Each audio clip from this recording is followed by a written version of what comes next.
আসসালামু আলাইকুম। কেমন আছেন সবাই? অনেক দিন পর তালের বড়া বানাচ্ছি। আমেরিকায় আসছি 29 বছর। 29 বছরের মধ্যে তালের বড়া খাই নাই, বানাইনি। এর মধ্যে হঠাৎ করে সেদিন দোকানে দেখি আছে, বানাইছি ঠিকই, কিন্তু মজা বেশি হয় নাই। মনে হচ্ছে তিতা তিতা ভাব আছে, একটু ভুলেও গিয়েছি, অনেক আগে খেয়েছি, কেমন টেস্ট ছিল। তারপরেও বানাইছি, পোলাপানির দেখাইছি যে আমরা এই জিনিসটা খেতাম।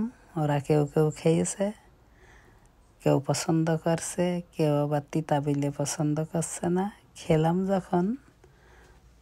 যখন খাচ্ছি তখন মিষ্টি, একটু পরে গলার ভিতরে তিতা লাগছে, কিন্তু মজাও লাগছে। বহুত দিন পরে খেলাম একটা, অনেক চিনা জিনিসটা, ভালোই লাগলো।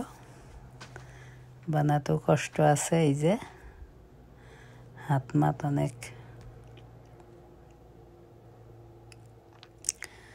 কষ্ট করে এগুলা বানাইছি, বানিয়ে তারপরে বানাইছি।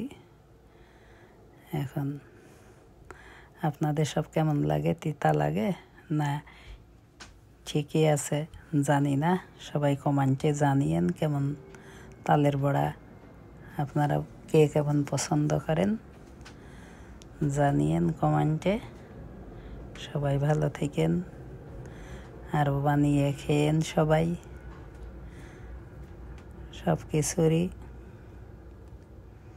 দরকার আছে খাওয়ার, যেহেতু আমাদের এইটা দেশীয় ফ্রুট। দেখেন এই যে বড়া বড়া করে এবার বানাচ্ছি, কিন্তু খুব বেশি যে ভালো হয়েছে বানাতে যে একটু ডিস্টার্ব ফিল করছি, কেননা ফ্রাই প্যানটা আমি নতুনটা নেই নাই, পুরানোটা নিয়েছি, নিচে লিগে গেল, পুরাটাই বানাতে লাগলো। ভাবলাম হয়তো 1-2 বার পরে আর লাগবে না, কিন্তু পুরাটাই লিগে গেল।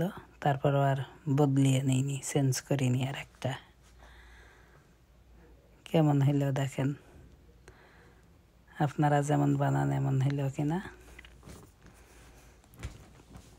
যেমন মনে করছিলাম অনেক মজা লাগবে, অতটা লাগে নাই, ফ্রোজেন তো। Thank you.